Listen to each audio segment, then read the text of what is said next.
आउज़ुबिल्लाहिमिनश्शैतानिर्रजीम बिस्मिल्लाहिर्रहमानिर्रहीम। नाज़रीन कराम, मैं आपका मेज़बान मंसूर साहिर अपने प्रोग्राम मैं भी पाकिस्तान हूँ के साथ हाज़िर खिदमत हूँ। आप यकीनन सोच रहे होंगे कि आज मैं अपने सेट पर नहीं हूँ और किसी ऐसी जगह पर मौजूद हूँ जहाँ सेट नज़र नहीं आ रहा है आपको। यकीनन नाज़रीन कराम, हमने फ़ैसला किया है कि शहर में होने वाली अच्छी तक़रीबात को भी कवर करेंगे और ऐसे अच्छे प्रोग्रामों को भी आपको दिखाएँगे जो शहर में अच्छाई के फ़रोग़ का बाइस बन रहे हैं। आज हम DIG ईस्ट के ऑफ़िस में मौजूद हैं और कैप्टन रिटायर्ड मोहतरम ग़ुलाम असफ़र मेहसर साहब के इस ऑफ़िस में हमें लेकर आए हैं अल गौसिया वेलफेयर ऑर्गेनाइजेशन के मोहम्मद हुसैन रूमी साहब। रूमी साहब का हवाला ये है कि शहर में खिदमत खल्क़ पर मामूर हैं और हर अच्छे काम की तौसीफ़ करते हैं। इस वक्त ईस्ट में यकीनन क्राइम रेट बहुत कम हुआ है, ये खुशाइंद बात है और कराची बतदरीज बेहतरी की तरफ बढ़ रहा है। आज हम DIG ईस्ट से मिलेंगे और उनके अच्छे कामों की तारीफ़ और तौसीफ़ करेंगे। आज इस नशिस्त में हमारे साथ शहर के मुअज़्ज़िज़ीन शामिल हैं। आइए आपकी इनसे बात भी कराते हैं।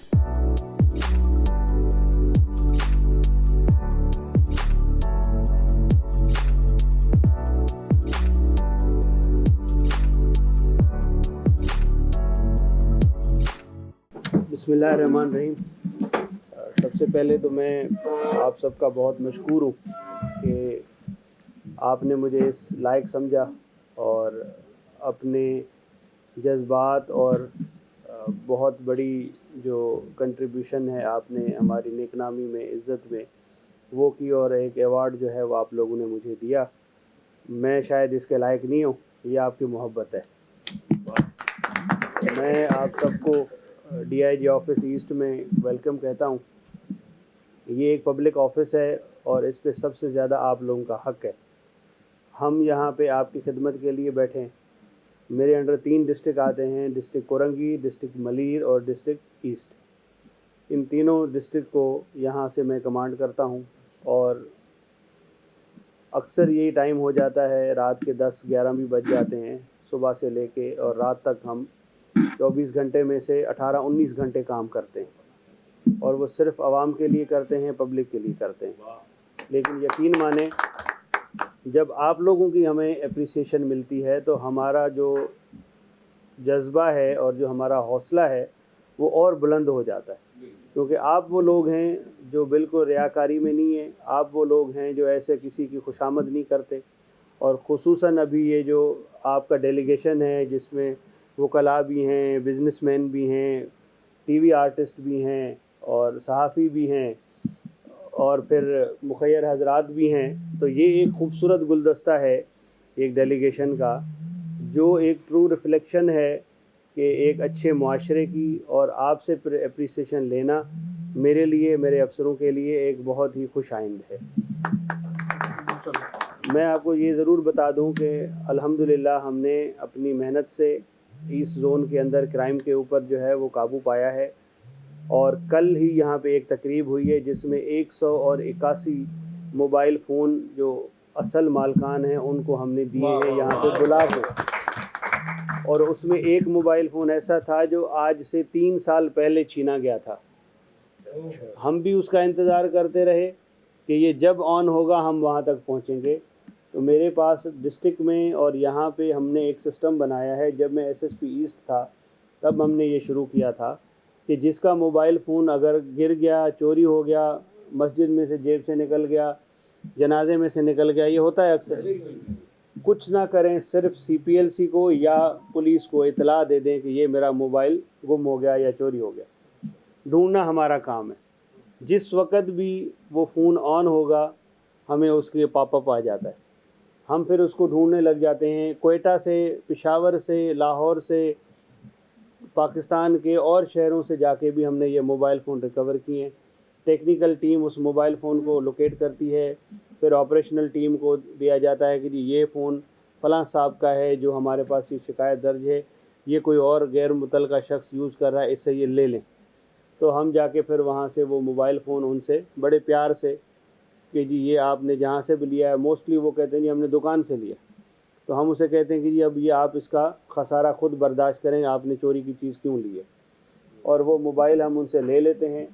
यहाँ पे कल हमने तकरीब की है, CPLC, पुलिस और जो इलेक्ट्रॉनिक मार्केट के रिजवान साहब हैं, हम सब ने मिल के यहाँ पे 181 बंदों को बड़े बाइज़्ज़त तरीके से बिठा के और उनको वो मोबाइल बग़ैर किसी ज़हमत के उनके वापस किए। तो ये इस तरह की जो चीज़ें हैं ये हम इसलिए कर रहे हैं कि पब्लिक का और हमारा जो ट्रस्ट है वो बढ़े, वरना तो हमारे थाने तो बदनाम हैं। आप लोग अपने ड्रामों में भी दिखा रहे होते हैं, तो शुक्र है सुल्तान राही मर गया और जो बाकी उस वक़्त के जो पुराने डिप्टी बनते थे फिल्मों में, उन्होंने डिप्टी के कैरेक्टर को इतना गंदा किया है, जबकि अच्छे डिप्टी भी हैं हमारे पास है। ये अच्छा डिप्टी है जिसको आज आपने शील्ड दी है। ज़रूरत ऐसी है। और उस डिप्टी के बड़े भी अच्छे हैं इसको भी साथ साथ में कहें। हम तो वो अंधेरा उजाला देख के बड़े हुए हैं ना। हमारा तो वो एक इन्फ्लुएंस था और एक थी ज़हन में, दिल में एक चीज़ थी कि जी हम बड़े हो के अच्छे काम करेंगे। तो टीवी का और आर्ट का जो है वो बच्चों के दिलों पे और उनके दिमाग पे बड़ा असर होता है। तो जितनी पॉजिटिव चीज़ें हम दिखाएंगे उतनी पॉजिटिव जनरेशन आप लाएंगे। आज अनफॉर्चुनेटली पूरी कौम जो है वो ब्रेकिंग न्यूज़ के आगे जो है वो हॉस्टेज बनी हुई है और एंटरटेनमेंट के चैनल आपके ख़त्म होते जा रहे हैं, ड्रामा आपके ख़त्म होते जा रहे हैं। जिस दफ्तर में जाएं, घर में जाएं, वहाँ पे न्यूज़ चैनल लगे हुए हैं और उस पे ब्रेकिंग न्यूज़ का इंतज़ार में हैं कि कौन मरे तो हम खबर पढ़ें, कौन लुटे तो हम खबर पढ़ें, यही इंतज़ार है सारा दिन। तो हमें ज़रूरत है इस नेगेटिव मीडिया से जान छुड़ाने की। लोग पहले से कितनी फ्रस्ट्रेशन है हमारे मुआशरे में, कितनी गुर्बत है, कितने मसाइल हैं। अगर वो 5-10 मिनट रात को बैठ के और इस्लाह देख लें मुआशरे की, तो वो उसका इम्पेक्ट जो है वो ओवरऑल मुआशरे पे जाके पड़ता है। तो इसलिए आप लोगों का जो किरदार है वो बड़ा अहम है। तो आप लोग माशाल्लाह अभी जैसे जानू जर्मन यहाँ पे बैठे हैं, तो उस वक़्त इनका ये जो ड्रामा था, तो उस वक़्त देखें अंग्रेज़ी की अहमियत को कोई नहीं था जानता और हर कोई कहता था ये फ़रंगी की ज़ुबान है। लेकिन कितनी खूबसूरती से ये बात लाई गई कि अंग्रेज़ी मुआशरे के लिए कितनी ज़रूरी है। और मैंने वो बचपन, मेरा ताल्लुक़ खैरपुर से है, मैंने वो बचपन में वो ड्रामा देखा है, ठीक है, और वहाँ से इंस्पिरेशन ली है कि जी नहीं, हमने अंग्रेज़ी, मैं भी तो गांव में पढ़ा हूँ, मेरा गवर्नमेंट प्राइमरी स्कूल भी सरकारी है, हाई स्कूल भी सरकारी है, कॉलेज भी सरकारी, मैं किसी अंग्रेज़ी मीडियम से नहीं पढ़ा, ठीक है, बट एक अच्छी इंस्पिरेशन थी, एक काम करने का जज्बा था, आगे आने का जज्बा था। पहले मैं आर्मी में गया, फिर मैं पुलिस में आया और अब अल्हम्दुलिल्लाह मैं यहाँ पे हूँ। 3 सूबे में कर चुका हूँ। यहाँ से पहले मैं क्वेटा पुलिस चीफ था, मैं CCPO क्वेटा था।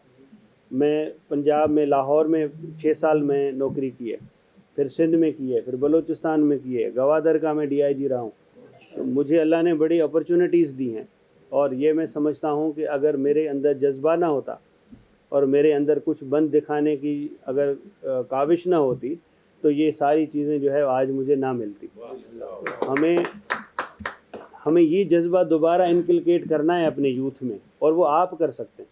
जो राइटर के कलम में जो तासीर है और जो उस कलम की जो ताकत है, वो हमारी और किसी चीज़ की नहीं है, वो ज़ुबान से नहीं हो सकती। तो अच्छे राइटर भी फुकदान बनता जा रहा है आजकल। तो आजकल वो चैट GPT से जो है ना वो स्क्रिप्ट लिखे जा रहे हैं, उसको थीम डाल दें, वो 12-14 सफ़े बना के दे देता है चैट GPT वाला, उसको सर ट्रांसलेट करें और थीम दे दें। तो अच्छे ड्रामे हमने देखे, उन ड्रामों का बड़ा इम्पेक्ट हुआ। इसमें सिंधी जो हमारे ड्रामे थे वो बड़े अच्छे होते थे। जो उस वक़्त मैं अपने बचपन की बात करूं तो अर्ली 80s जो है वो मेरा बचपन है, और लेकिन आजकल वो नहीं है। आजकल और तरफ टिकटॉक के ऊपर और बाकी चीज़ों में पूरी कौम लग गई है और वो जो चीज़ रिफ़्लेक्ट होनी चाहिए वो नहीं होती। तो ये बड़ी बदकिस्मती है और मैं समझता हूँ कि आपके इस तरह के फोरम्स पे इस कल्चर को रिवाइव करना चाहिए। हमारा फैमिली कल्चर जो है वो इस वक्त अंडर थ्रेट है और ये जितने भी हमारे यूथ है वो उसको डिट्रैक किया जा रहा है। उनको अपनी तहज़ीब का, अपने कल्चर का, अपने टैबूज़ का, रिचुअल से दूर रखा जा रहा है। और ये इसलिए रखा जा रहा है कि इसमें आपके ख़िलाफ़ एक बड़ी साजिश है कि जब आप अपने कल्चर से टूटेंगे फिर आप कहीं के नहीं रहेंगे।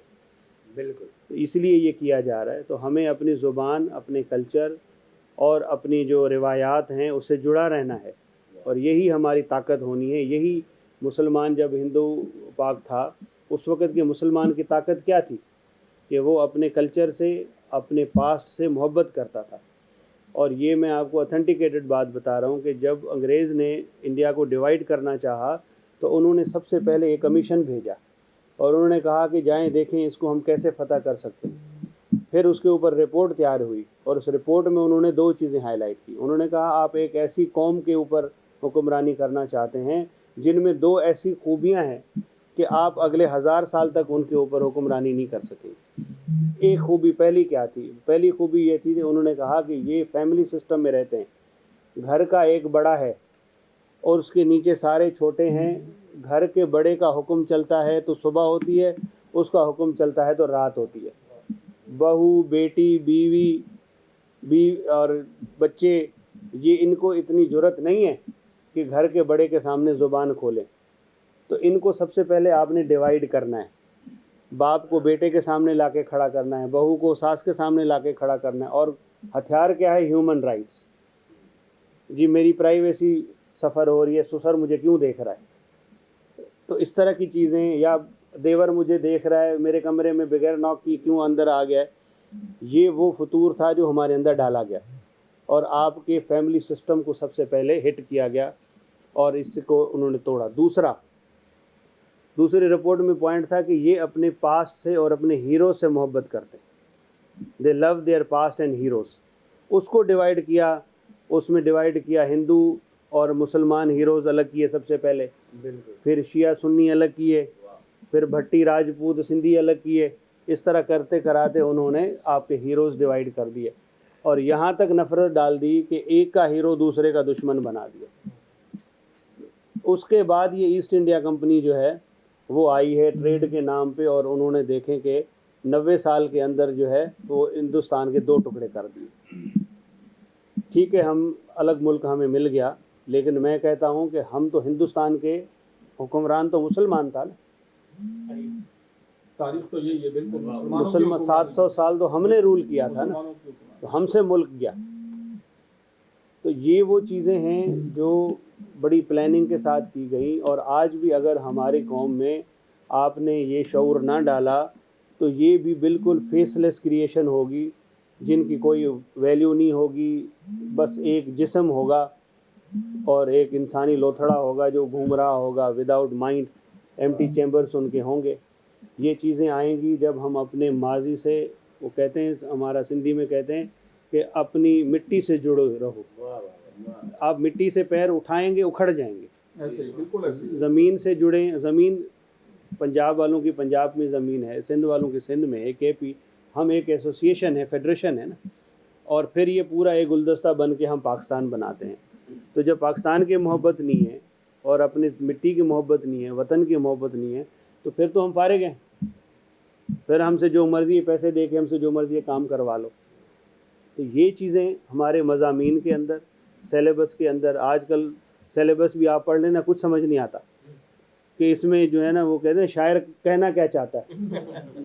बस शोर शराबा है, हंगामा है, उसके अंदर ना विजडम है ना कोई टेक होम है कि जिसमें से लेसन्स क्या मिला।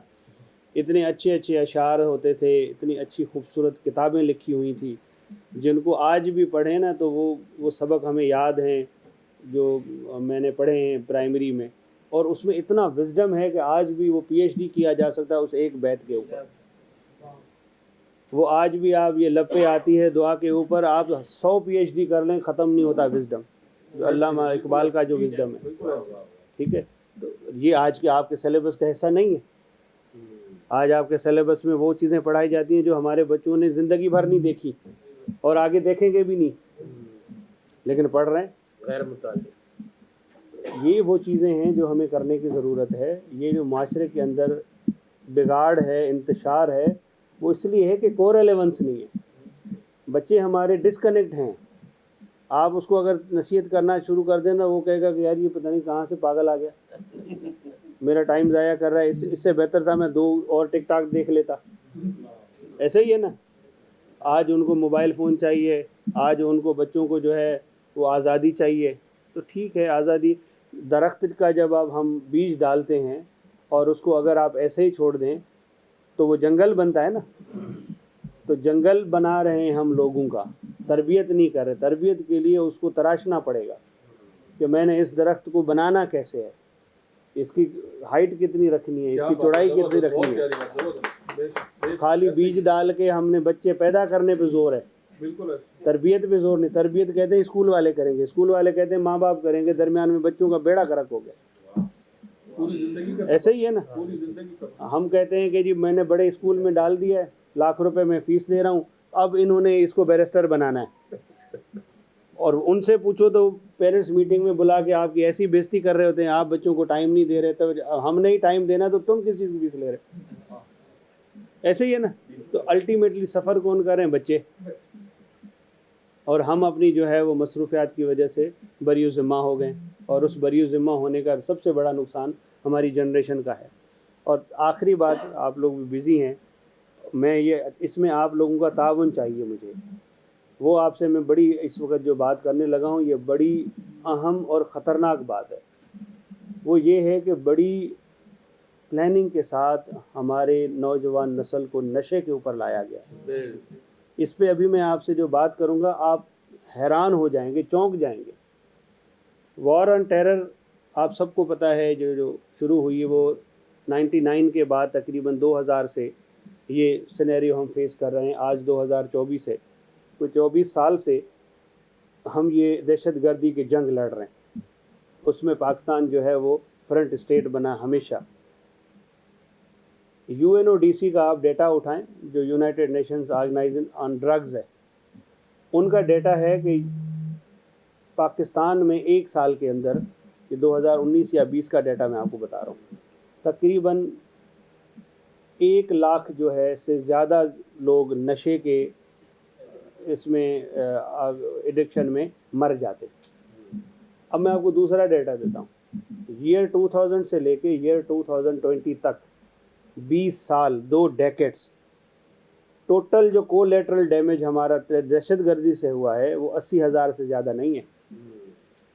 जो दहशतगर्दी में हमारे लोग मारे गए, पुलिस, फौज, आर्मी, नेवी, शिया, सुन्नी, जनाजा, ईदगाह, मंदिर, मस्जिद, ये सब मिला के 80,000 लोग जो है वो शहीद हुए हैं 20 सालों में। और ड्रग से मर रहे हैं एक साल में 1 लाख से ज़्यादा। तो आपका असल दुश्मन कौन है? हम टेररिज्म को अपना दुश्मन समझते हैं, असल दुश्मन ने भेस बदल लिया। उसने देखा कि भाई इनको जब हम ड्रोन से मारते हैं, ये शोर शराबा करते हैं, हमारी बदनामी अलग होती है UN में, इनको ऐसी जगह मारो जहाँ इनको सांस ही ना आए। फिर सोची समझी, अच्छा एक और फैक्ट आपको बताऊं, पाकिस्तान जो है वो दुनिया की उन 3 कौमों में से है जहाँ पे यूथ जो है वो 65% से ज़्यादा है। हम उन 3 कौमों में से दुनिया में जहाँ पे यूथ जो है वो 65%, यानी अंडर द एज ऑफ 30 हम 65% है।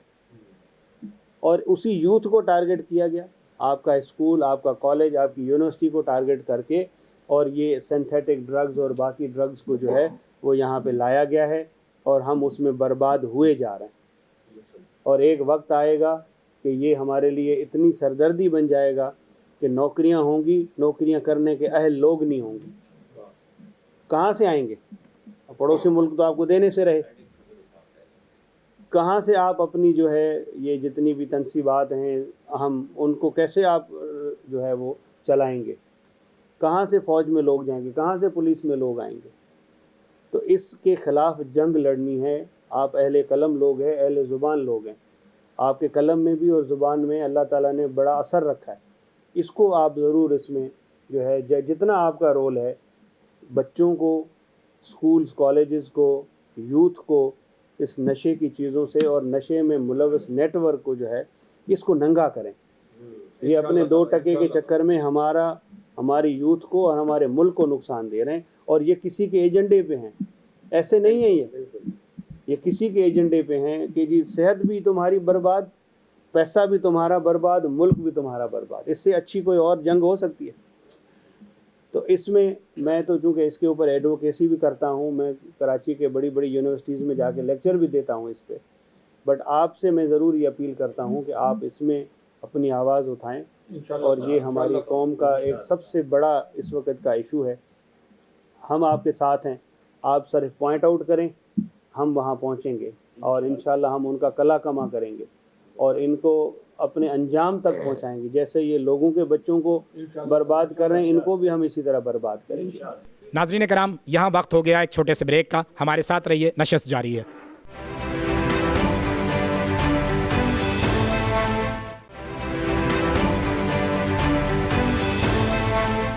वेलकम बैक नाजरीन, ब्रेक से वापस आ गए हैं और अब हमारे साथ मौजूद हैं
अस्सलाम वालेकुम रहमतुल्लाहि व बरकातुहू। सबसे पहले आपका शुक्रिया कि आपने कीमती टाइम दिया, और जो यहाँ पे मोअज़्ज़िज़ीन हमारे पास आए हुए हैं, इस डेलीगेशन में आए हुए हैं, ये आप समझें कि ये पाकिस्तान का गुलदस्ता यहाँ पे मौजूद है। हर शोबे से और हर मकतबा फ़िक्र के मोअज़्ज़िज़ीन हमारे साथ हैं। तो बात सिर्फ इतनी है कि ये शहर जो है वो हमारा है, ये सूबा हमारा है, ये मुल्क हमारा है। तो ज़ाहिर सी बात है, माशरे के अंदर ख़राबियाँ भी होती हैं, मगर हम लकीर के फ़कीर बनकर उन ख़राबियों को पीटते रहते हैं। लेकिन वो चंद ख़राबियाँ हावी हो जाती हैं उस वक़्त जब हम अच्छाइयों की जो है वो पज़ीराई नहीं करते। तो अल-गौसिया वेलफेयर ऑर्गेनाइजेशन पाकिस्तान ने जो है इन शोबों के अंदर जो अच्छाई है ना, उनको उजागर करना और उनको सामने लाने की जो है वो कोशिश की है, और अल्हम्दुलिल्लाह जो है वो हम इसमें कामयाब हुए हैं। और ये मोअज़्ज़िज़ीन शहर जो है वो हमारे साथ शाना बशाना है। अब वो चाहे शादी मेला हो जिसमें इज्तिमाई सालाना नश्तर पार्क में जो गरीब बच्चियों की रुखसती होती है, चाहे हमारा सालाना राशन का हो प्रोग्राम, उसके अलावा 12 महीने 24 घंटे जो हम इलाक़ों में रहते हैं अवामी मसाइल के हल के लिए। तो ये सिर्फ इसी वजह से है कि हम अच्छाई को परवान चढ़ाना चाहते हैं और अच्छाई दिखाना चाहते हैं। कॉमेडियन ही तो हसास तरीन तबका है। कॉमेडी का जो शोबा है उसमें हसास तरीन लोग पाए जाते हैं, जब भी तो लोगों को हंसाते हैं। और लोगों को तो हंसाते हैं, लेकिन हसीन रूम भी जैसे लोग अल-गौसिया वेलफेयर ऑर्गेनाइजेशन का हिस्सा भी बनते हैं हम जैसे लोग। और इसी वजह से कि इनके जज्बे देखकर जो शहर में अमन व अमान और दीगर मसाइल के हवाले से और शहर की सकाफ़ती सरगर्मियों को उजागर करने, मेरे शहर का प्लस जो चेहरा है, खूबसूरत चेहरा, उसको रोशनास कराने के लिए हसीन रूम भी वक्तन फ़ौक्तन ऐसी तकरीबात करते रहते हैं। गुज़िश्ता दिनों ईद मिलन हुई थी, और इसके अलावा शादी मेला जो हमेशा नेशनल पार्क में होता रहा है, सैकड़ों गरीब बच्चियों की शादी के हवाले से, राशन के हवाले से, इस तरह के प्रोग्राम तो करते हैं। लेकिन इन्होंने 27 का भी सिलसिला जारी रखा है कि शहर के जो चंद चीदा नुमाया अफराद हैं जिनका अपने शोबे में बड़ा नाम है, बड़ी कारकर्दगी है, उनको अपनी तरफ से, अपने इदारे की तरफ से ये तारीफ़ी असनाद भी देते हैं, शील्ड देते हैं, ताकि यादगार रहे और लोगों को पता चले कि ऐसे अफसरान जो इस शहर के अमन व अमान और इसके मसाइल के हवाले से सरगर्म रहते हैं और संजीदगी से लेते हैं।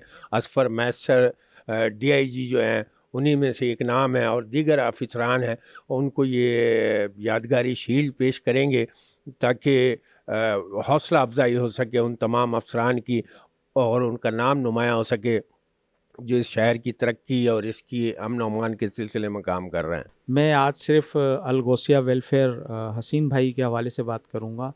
ये मेरे पुराने दोस्त हैं और जब से मैं इनको देख रहा हूँ तो स्टार्ट जब मेरा हुआ इनके तकरीब में आना हुआ शादी मेले में, तो वहाँ मैंने बड़े गरीब लोगों को और ऐसा तबका जो नहीं कर पाता कुछ, उसके लिए इन्होंने मेले सजाए और बड़ी कराची शहर में पूरे सिंध से बल्कि पूरे पाकिस्तान से लोग मैंने देखा वो आए और उनको अकोमोडेट किया गया शादी के हवाले से। उसके बाद कोविड आया, उसके बाद रमज़ान आया, तो बहुत सारी चीज़ें, जितने भी डिज़ास्टर हैं उसमें हसीन भाई बहुत बढ़ चढ़ के काम करते हैं। ये अमन व अमान तो एक छोटी सी बात है, इससे बड़े बड़े काम उन्होंने किए हैं। पुलिस इंतज़ामिया ये एक सिलसिला जो है ना साल से चलता आ रहा है, लेकिन इनके लिए 27 का अमल जो है ना बहुत कम, और बहुत कम लोग इस पे जो है ना फोकस कर पाते हैं। हुसैन भाई का ये जो मामला है इसमें यकीन जाने कि जितना भी तारीफ़ की जाए कम है। इनके जितनी भी बाकी मामलात हैं, चाहे शादी ब्याह हो, वेलफेयर हो और दीगर कई मामलात हों, उसमें बढ़ चढ़ के हिस्सा लेते हैं। और अगर इंतज़ामिया की बात की जाए, पुलिस की बात की जाए, तो उसमें भी ये गाहे बगाए अप्रिशिएट सर्टिफिकेट और दीगर सरमनीज़ का जो है एहतमाम करते रहते हैं। अलगौसिया से मेरा वाबस्ता हूँ मैं, और इतना हूँ कि जब भी हमने इज्तिमाई शादी की उसमें गवर्नर इस्सतुल इबाद थे, अरबाब जहांगीर, निसार खोड़ो साहब, हर बड़ी जितने भी थे उसमें मैंने अटेंड किया है बहैसियत होस्ट। और ये अल्लाह का करम है, अभी पिछले दिनों ईद मिलन पार्टी भी हुई तो उसमें भी हम आगे थे। लेकिन एक रिक्वेस्ट है आपके चैनल की मार्फत कि अलगोसिया एक अकेली नहीं है, हम सब अलगोसिया के साथ हैं। अगर हम इसका और साथ देंगे और इसके साथ रहेंगे तो इंशाअल्लाह मंसूर भाई इनके जो नेक काम है वो पूरे होंगे। अल्हम्दुलिल्लाह बहुत अच्छी है भाई। मैं तो रूमे के साथ बहुत टाइम से हूँ अल्हम्दुलिल्लाह, और जो भी इसने काम किए हैं अल्हम्दुलिल्लाह बहुत कामयाब हुआ है। हमारी दुआ है कि हर वक्त ऐसे काम करता रहेगी और चढ़ बढ़ के करे। मैं इसके साथ हूँ, जब वो 10 शादियाँ कराते थे उस वक्त से मैं इनके साथ हूँ और अभी मैं इनके साथ हूँ। इंशाल्लाह जब भी कोई मेरी लायक खिदमत होगी हम करेंगे ज़रूर। और बड़ी खुशी है कि इसने आज मुझे यहाँ मदू किया, हम सब मिल के यहाँ बैठे हुए हैं। अप्रिशिएट करते हैं, अगर पुलिस का कोई काम अच्छा हो तो उसको अप्रिशिएट करते हैं। और रोमी भाई जैसे हैं हसीन भाई, इसने जो ये काम किया है ये बहुत अच्छी बात है। जो चीज़ें हैं हम तो इसको अप्रिशिएट करते हैं। और पुलिस तो आपको पता है, पुलिस और वकील तो एक ही दामन चोली वाला हिसाब किताब है। अभी जो इस तरह के जो है एक्टिविटीज़, जिस तरह ये इवेंट इन्होंने आज ऑर्गेनाइज़ किया है वहाँ पे, वो वर्थ प्रेजिंग है। और जो गोसिया इंटरनेशनल जो ट्रस्ट काम कर रही है इस वक्त, असल इन ट्रस्ट का जो कराची में ओवरऑल जितनी भी ट्रस्ट काम कर रही हैं उन सब का बहुत ही एक पॉजिटिव रोल होता है। वो इस तरह की वो जो है आवाम में जो भी एक तो शऊरी जितनी भी अवेयरनेस के प्रोग्राम होते हैं वो कंडक्ट करते हैं। प्लांटेशन ड्राइव के हवाले से होती है चीज़ें तो वो कंडक्ट करते हैं। अगर जिस तरह गरीबों की जो भी नीडी पीपल्स होते हैं उनके जो राशन के डिस्ट्रीब्यूशन के हवाले से हो गया, या और दीगर जितने भी वेलफेयर के काम होते हैं वो करते हैं। लेकिन सबसे पहले तो हसीन रूमी भाई जो हैं, जो अलगौसिया वेलफेयर के रूह रवां हैं, उनको बहुत ज़्यादा मुबारकबाद, क्योंकि वो इस तरह की एक्टिविटीज़ करते रहते हैं। इससे जो पुलिस का एक इमेज है, सबसे पहले हम अगर किसी भी शहरी से पुलिस के बारे में पूछेंगे तो वो यकीनन कोई ना कोई शिकायत ज़रूर करता है। लेकिन यकीन जानिए जो पुलिस काम कर रही है, अगर पुलिस अपना काम ना करे तो मैं नहीं समझता कि कराची में कोई शख्स अच्छे तरीके से सर्वाइव कर पाएगा। बस ये होता है कि कहीं ना कोई ऐसी चीज़ हो जाती है जिसकी बिना पर थोड़ी बहुत बात ऊपर निकल जाती है। तो जितने भी अफसरान हैं ख़ास तौर पर पुलिस के, ये वही फ्रंट लाइन फोर्स है जिन्होंने कोरोना के दिनों में भी, जिन्होंने हर दौर में फ्रंट लाइन फोर्स का किरदार अदा किया है। क्योंकि अगर कभी हालात ख़राब होते हैं तो आर्मी या और दूसरी जो फोर्सेस हैं उनको बाद में कॉल किया जाता है, पहले पुलिस जो है वो सामने होती है। देखिए, जहाँ तक पुलिस की ताल्लुक है, आप देखें, मैं अभी आ रहा था, रेडियो प्रोग्राम्स जो ट्रैफिक के होते थे, अभी मुझे पता चला हसन स्क्वायर पे ट्रैफिक जाम है, ठीक है ना, ये अवेयरनेस पुलिस देती है। और जहाँ तक पुलिस की ताल्लुक, आप 15 पे कॉल करें, इमीडिएट आते हैं। तो पुलिस के बारे में इंसान को अच्छी राय रखनी चाहिए, ये हमारे लिए काम करते, दिन रात जागते हैं। आप देखें, आप महसूस करेंगे फ्राइडे को आप मस्जिद में जाएंगे नमाज पढ़ने, पुलिस वाले बेचारे आपकी ड्यूटी दे रहे होते हैं। बिल्कुल ऐसा ही है, ईद की नमाज है, जुमे की नमाज है, बच्चे हैं, तो पुलिस बहुत बेहतरीन काम करी। और स्पेशली ईस्ट में काफ़ी क्राइम में कमी आई है। आप न्यूज़पेपर वगैरह देखते होंगे, पढ़ते होंगे आप। मैं खुद भी ईस्ट का रिहायशी हूँ इसलिए। हाँ, बिल्कुल बिल्कुल। और जहाँ तक गौसिया वेलफेयर की बात है, रूमी भाई की बहुत बड़े एफर्ट्स हैं और बहुत वेलफेयर का काम कर रहे हैं रूमी भाई, इनका शुक्रगुजार हूँ इनका। हम जिस फील्ड से ताल्लुक़ रखते हैं, मीडिया फील्ड से, यहाँ पे हमारे एक्टर्स को हम लोग हीरो कहते हैं, लेकिन they are not the real heroes. जो जिस जगह पे हम मौजूद है ना, they are the real heroes of Pakistan and real heroes of Karachi, ठीक है ना। अल्लाह के बाद अगर पाकिस्तान की हिफाजत है तो ये हीरोज़ ही करते हैं। अगर हम अपने घरों में आराम से बैठ के कोई भी ओकेजन को सेलिब्रेट कर रहे होते हैं या बड़े आराम से बैठे हैं, तो ये है तो हम है, इस चीज़ में तो कोई डाउट नहीं है। और यहाँ पे मैं हसीन रूमी साहब को, अल गौसिया वेलफेयर के जो चेयरमैन है, उनको बहुत ही मुबारकबाद पेश करूँगा कि ये हमेशा से कंसिस्टेंसी से इस तरह के इवेंट करते हैं और हमारे पुलिस जो है, हमारे जितने भी आर्म फोर्सेस हैं, उनको खराज तहसीन पेश करते रहते हैं और ये डिज़र्व करते हैं कि इस तरह के इनको खराज तहसीन पेश किया जाए। पुलिस का जहाँ तक ताल्लुक़ है, वो आर्टिस्टों के लिए और पूरी आवाम के लिए सर फहरिस्त है, नंबर 1 पर है। और आज इसी का प्रूफ करने के लिए हम तमाम फ़नकार यहाँ मौजूद हैं और खराज तहसीन पेश करते हैं पाकिस्तान पुलिस फ़ोर्स को। तो हम ये चाहते हैं कि ये तकरीबात जितनी भी होती रहें और सदा होती रहें इंशाअल्लाह ताला। हम फ़नकारों की तरफ से भी जहाँ भी जब तक ज़रूरत पड़ती है, आधी रात को भी हम लोग हाज़िर होते हैं। नाज़रीन कराम, आज की इस नशिस्त में आपने DIG ईस्ट कैप्टन ग़ुलाम असफ़र महसर साहब की भी गुफ्तगू सुनी और इस डेलीगेशन में शामिल अफराद के तासुरात भी सुने, इनकी राय भी सुनी। जो इस सारी गुफ्तगू का हासिल है वो यही है कि अगर पुलिस के बुरे कामों को आप तनक़ीद का निशाना बनाते हैं तो पुलिस के अच्छे कामों की तारीफ़ और तौसीफ़ भी कीजिए, ताकि अच्छे काम करने वालों को हौसला मिले। उनकी हौसला अफजाई भी बहुत ज़रूरी है। आज तक के लिए इतना ही। अल्लाह हाफ़िज़।